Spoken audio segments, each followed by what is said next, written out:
how to set the text or font on the lock screen thinner or bolder on Samsung Galaxy S26, S26 Plus or Ultra. First, tap on the home button to return back to the home screen. Now on your home screen, or you can do it from the lock screen here, touch and hold. Then we enter in the passcode. Next, tap on the clock widget. From here, make sure you select font and color tab.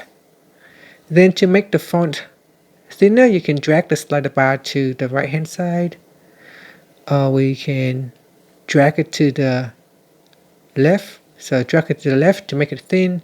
To make it bolder, drag it to the right hand side. And that's it. So that's how you can make it thinner or thicker or bolder. And that's it. After that, you can tap on the done button to save the changes. And that's it. Thank you for watching this video.